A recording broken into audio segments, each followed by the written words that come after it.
generation years. Even more shocking, the growing number of kids who are going to school trying to get an education without a place to call home.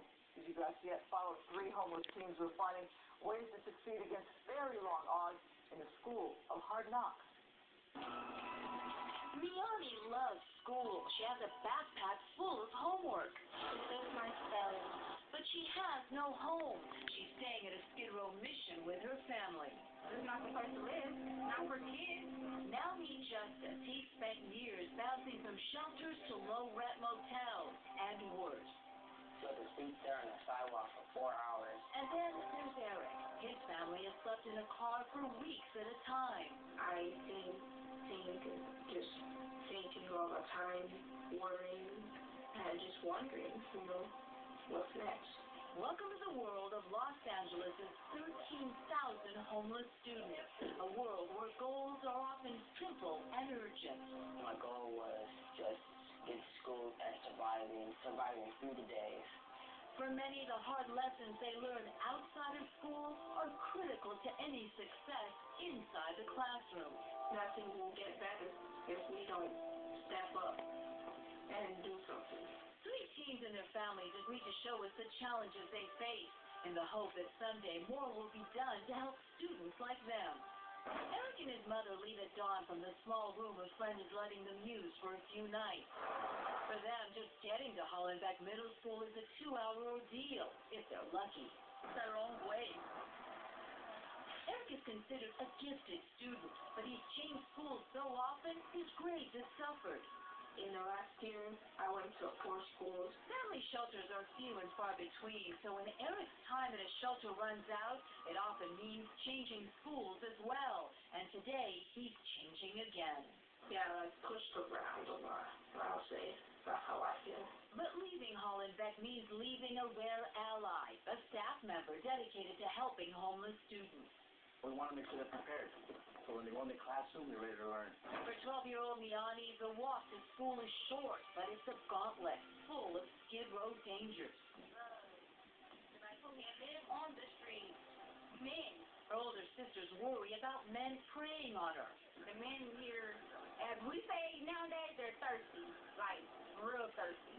Miani's room at St. Vincent de Paul's Mission is a safe haven of stuffed animals and teen idols. Her school successes cover the walls. That's my test, and I have 100% on it. That's a score. Miani's lucky. St. Vincent's runs a computer lab, a calm, well-equipped place to study.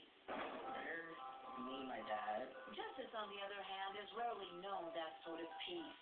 After his dad died, he says he and his mom spent more than a year at this motel near MacArthur Park. Prostitution, gangs.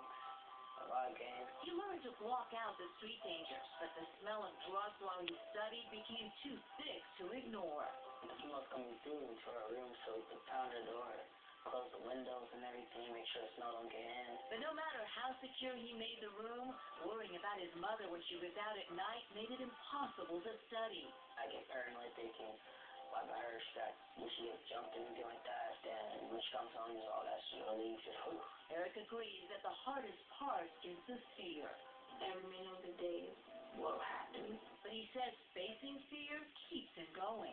Gives me, like, bravery, let's say, to do better than I was. Because if I do way better, we'll have something bigger. My biggest dream is to have a home. For Justice, that dream has finally come true. His mother, Stacy, put together enough money to rent an apartment. This is our new home. Finally moved in after 4 years of struggle. Justice hopes he's finally graduating from the school of hard knocks. That's how life is. Life's just a test. So, test your willpower. So far, I've been tested. And here's my gift. So we're enjoying our reward. So make you smile. What a sweetie, my goodness. Joining us now to talk more about this struggle is Tanya Toll, and she has helped create some of the first family homeless shelters in LA, most recently Beyond Shelters, which she describes as a laboratory for social change. And also Alejandro, Macias, we'll call him Alex, you just saw him in the piece. He's a counselor for homeless students at Hollenbeck Middle School. Alex, this is part of your job in the school? Yeah, I do this on a day-to-day basis. Who knew? The job is every student that enrolled at Hollenbeck Middle School has to fill out a student residency questionnaire. And in this questionnaire, the student family identifies that they're homeless. And the homeless means, at least the way the McKinley-Vento Act defines it, is any student that doesn't live in a regular, fixed, nighttime residence, adequate nighttime residence. Oh, I can't believe I see these faces. And Tanya, rate for me how LA is doing in this area. Well, LA is known as the homeless capital of America. And one of the dilemmas you have in addressing the problem of homeless families and homeless children is the vast geography of LA County. Let me show some statistics and I'll get back to you. The stats we have are staggering. In the last 4 years, the number of homeless students nationwide has surged 41%, from 670,000 to nearly 1 million. In California, the number is up 62%, and LAUSD up 30%, from 10,000 to more than 13,000. And some schools say half of their students are homeless. Tanya, you say New York has a good system to deal and track these families? Well, the only solution to ending family homelessness and getting children off the streets and into homes is getting them into housing. Mm-hmm. But before that, you've got to get them into shelter. And if you don't know they're there, then or you don't know the numbers, you're not in touch with the families. You're not going to. Well, let me ask you, what more would you like to see done in LA? Going back to New York, they have a right to shelter. And every family who is homeless gets registered through a central intake. And then it's the responsibility of the city to see that they are sheltered that night. In LA, families basically wander from shelter to motel, changing schools, as you heard, while this is happening. Families with teenagers often can't get into shelters. Two-parent families can't get into shelters.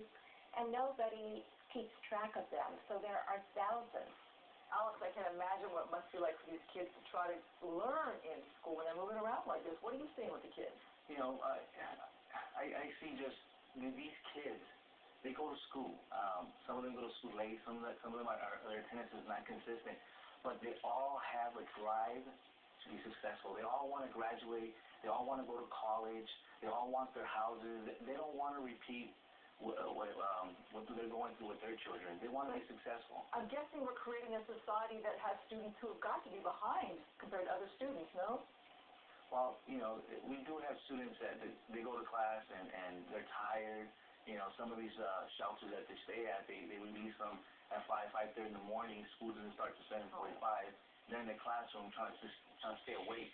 They're in the classroom with the hope that when they get home, the parents are going to get that Section 8 letter or the Section 8 phone call, or they're going to get that Section 8 home, where they all can fit, they all can live, and they all can do their homework and be successful. Tanya, let me ask you, can you give me any words of hope or encouragement here? Is LA doing anything right?